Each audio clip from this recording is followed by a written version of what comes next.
Assalamualaikum warahmatullahi wabarakatuh. Di sini saya Syafitri Ayuni sebagai moderator dari kelompok 3. Di sini kami akan mempresentasikan hasil makalah kami yang berjudul Taksonomi Bloom dan Taksonomi Anderson melalui aspek kognitif, aspek afektif, aspek psikomotor, serta kata kerja operasional yang digunakan di dalam kedua taksonomi tersebut. Baiklah, saya mulai saja. Pembahasan materi pertama akan langsung dijelaskan oleh teman saya. Kepada teman saya persilahkan. Saya Hadi Mustaqim akan menjelaskan materi tentang taksonomi Bloom. Sejarah taksonomi Bloom. Istilah taksonomi diperoleh oleh Benjamin Samuel Bloom, seorang psikologi bidang pendidikan yang melakukan penelitian dan pengembangan mengenai kemampuan berpikir dalam proses pembelajaran. Sejarah taksonomi Bloom bermula ketika awal tahun 90-an. Dalam konferensi Asosiasi Psikolog Amerika, Bloom dan kawan-kawan mengemukakan bahwa dari evaluasi hasil belajar yang banyak disusun di sekolah, ternyata presentasi terbanyak butir soal yang diajukan hanya meminta siswa untuk mengutarakan hasil hafalan. Konferensi tersebut merupakan lanjutan dari konferensi yang dilakukan pada tahun 1948. Menurut Bloom, hafalan sebenarnya adalah tingkat terendah dalam kemampuan berpikir. Masih banyak level lain yang lebih tinggi yang harus dicapai agar proses pembelajaran dapat menghasilkan siswa yang kompeten di bidangnya. Akhirnya pada tahun 1956, Bloom, Elenhart, Furst, Hill dan Cardwell berhasil mengenalkan kerangka konsep kemampuan berpikir yang dinamakan taksonomi Bloom. Pengertian taksonomi Bloom. Taksonomi berasal dari bahasa Yunani yang terdiri dari dua kata, yaitu tasien yang berarti mengklasifikasi dan nomos yang berarti aturan. Taksonomi merupakan suatu tipe sistem klasifikasi yang berdasarkan data penelitian ilmiah mengenai hal-hal yang digolongkan dalam sistematika itu. Jadi taksonomi berarti hierarki klasifikasi atas prinsip dasar atau aturan. Struktur hierarki yang mengidentifikasi skill mulai dari tingkat yang rendah hingga yang tinggi. Tentunya untuk mencapai tujuan yang lebih tinggi, level yang rendah harus dipenuhi terlebih dahulu dalam kerangka konsep ini. Tujuan pendidikan ini oleh Bloom dibagi menjadi 3 ranah kemampuan intelektual, yaitu kognitif, afektif, dan psikomotorik.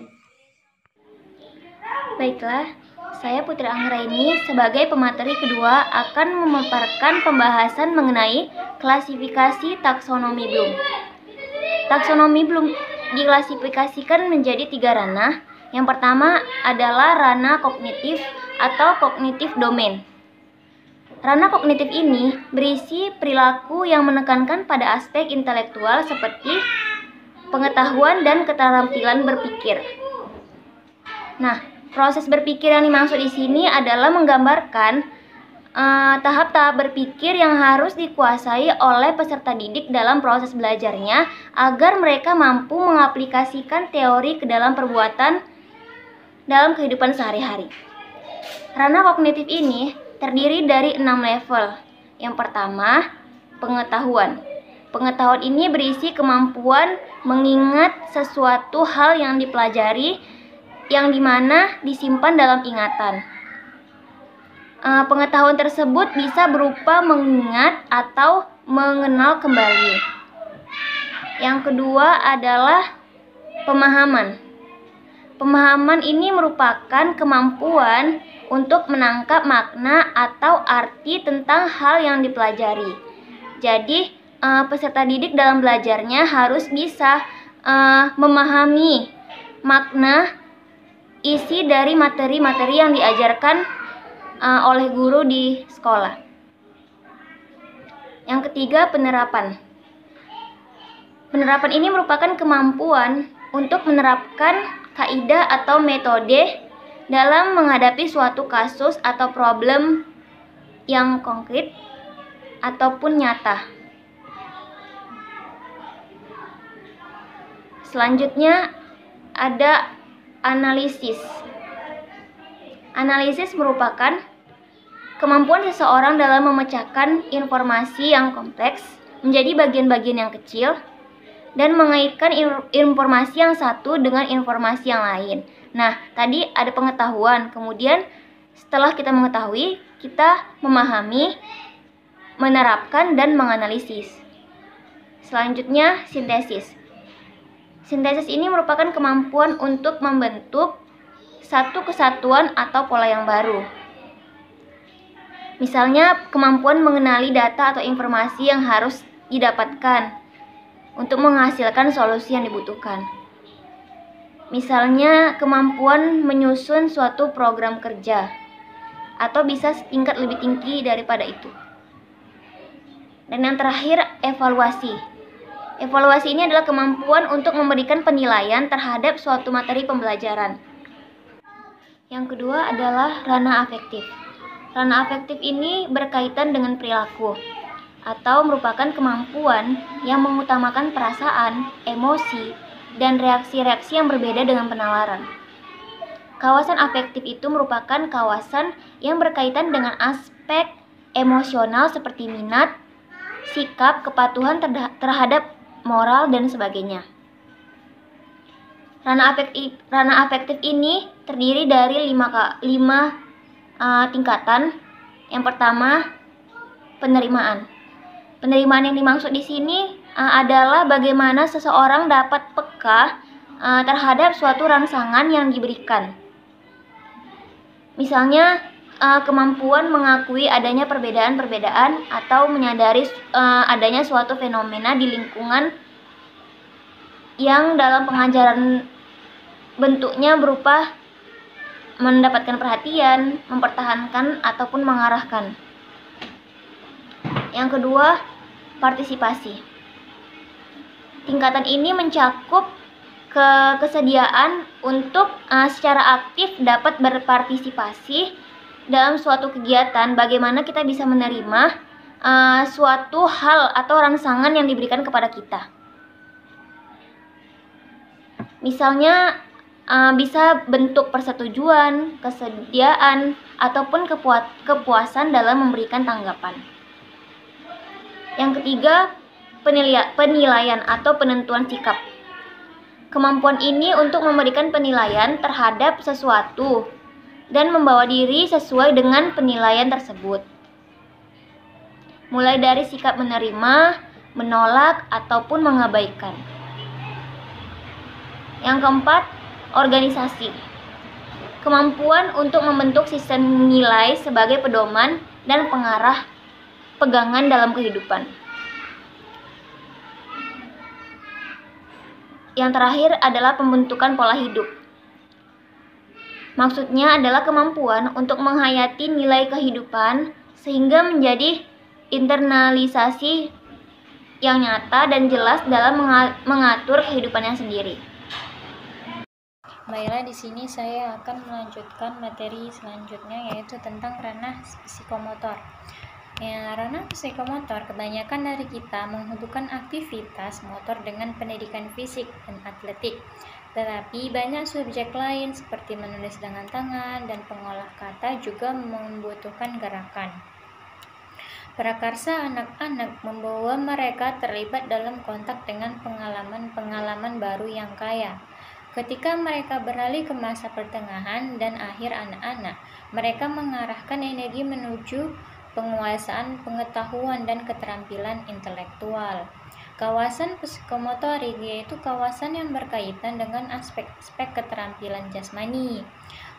Rincian dalam ranah ini antara lain yaitu yang pertama ada perception atau persepsi, kemampuan untuk menggunakan isyarat-isyarat sensorik dalam memandu aktivitas motorik, penggunaan alat indera sebagai rangsangan untuk menuju isyarat terjemahan, misalnya pemilihan warna. Yang kedua ada kesiapan. Kemampuan untuk menempatkan dirinya dalam memulai suatu gerakan, kesiapan fisik, mental, dan emosional untuk melakukan gerakan. Misalnya, posisi start dalam lomba. Yang ketiga ada gerakan terbimbing, yaitu apa? Kemampuan untuk melakukan suatu gerakan sesuai dengan contoh yang diberikan. Misalnya itu membuat lingkaran di atas pola. Yang keempat ada gerakan yang terbiasa, di mana kemampuan melakukan gerakan tanpa memperhatikan lagi contoh yang diberikan karena sudah dilatih secukupnya. Misalnya, melakukan lompat tinggi dengan tepat. Yang kelima ada gerakan yang kompleks, di mana kemampuan melakukan gerakan atau keterampilan yang terdiri dari banyak tahap dengan lancar, tepat, dan efisien. Misalnya, bongkar pasang peralatan dengan tepat. Yang keenam ada penyesuaian pola gerakan, di mana kemampuan untuk mengadakan perubahan dan penyesuaian pola gerakan dengan persyaratan khusus yang berlaku. Keterampilan yang sudah berkembang hingga dapat disesuaikan dalam situasi-situasi. Misalnya, keterampilan bertanding. Yang ketujuh, kreativitas, di mana kemampuan untuk melahirkan pola gerakan baru atas dasar prakarsa atau inisiatif sendiri. Misalnya, kemampuan dalam membuat kreasi tari baru. Dari penjelasan tersebut dapat disimpulkan bahwa kemampuan psikomotorik merupakan proses belajar berbagai kemampuan gerak, dimulai dengan kepekaan memilah sampai dengan kreativitas pola gerakan baru. Hal ini menunjukkan bahwa kemampuan psikomotorik mencakup fisik dan mental. Kemudian, prinsip belajar yang melandasi taksonomi Bloom ini ada yang pertama, yaitu kematangan jasmani dan rohani. Kematangan jasmani ini telah sampai pada batas minimal umur serta kondisi fisiknya cukup kuat untuk melakukan kegiatan belajar. Kemudian yang kedua ada kesiapan. Kesiapan ini harus dimiliki oleh seorang yang hendak melakukan kegiatan belajar, yaitu kemampuan yang cukup baik, fisik, mental, maupun perlengkapan belajar. Yang ketiga, memahami tujuan. Setiap orang yang belajar harus memahami apa dan kemana arah tujuannya, serta manfaat apa bagi dirinya. Dengan mengetahui tujuan belajar akan dapat mengadakan persiapan yang diperlukan baik fisik maupun mental, sehingga proses belajar akan berjalan dengan lancar. Yang keempat, memiliki kesungguhan. Orang yang belajar harus memiliki kesungguhan belajar agar hasil yang diperoleh memuaskan dan penggunaan waktu dan tenaga tidak terbuang percuma. Yang kelima ada ulangan dan latihan. Sesuatu yang dipelajari perlu diulang agar diresap dalam otak, sehingga dikuasai sepenuhnya dan sukar dilupakan. Baiklah, sekian saja materi dari saya. Materi selanjutnya akan dibawakan oleh materi selanjutnya. Baiklah, di sini saya akan menjelaskan mengenai taksonomi Anderson. Di mana yang kita ketahui, taksonomi Anderson sendiri adalah revisi daripada taksonomi Bloom. Konsep taksonomi Bloom sendiri dikembangkan pada tahun 1956 oleh Benjamin S. Bloom, di mana seiring berkembangnya teori pendidikan, Krathwohl, serta para ahli psikologi aliran kognitif, akhirnya memperbaiki taksonomi Bloom tersebut agar sesuai dengan kemajuan zaman, di mana hasil perbaikan daripada taksonomi Bloom sendiri akhirnya dipublikasi pada tahun 2001 dengan nama Revisi Taksonomi Bloom atau FTB, di mana revisi taksonomi Bloom sendiri ditekankan pada ranah kognitif yang akhirnya bertujuan di mana pendidikan tersebut adalah siswa dapat melakukan penguasaan pengetahuan yang diinginkan, di mana perubahan ini adalah memberikan versi baru pada ranah kognitif yang akhirnya ditekankan melalui proses kognitif, di mana pengetahuan kognitif sendiri didapatkan dari penguasaan pengetahuan dari apa yang dipelajari oleh siswa tersebut. Oleh karena itu, proses pendidikan yang akhirnya ditekankan tersebut akan mendapatkan hasil yang sesuai dengan pembelajaran yang ada, di mana RPP tersebut sudah disusun oleh guru sesuai dengan tujuan daripada pembelajaran tersebut. Oleh karena itu, hasil evaluasi yang ditekankan pada revisi taksonomi Bloom sendiri sudah menjadi lebih baik daripada yang ada pada taksonomi Bloom sendiri.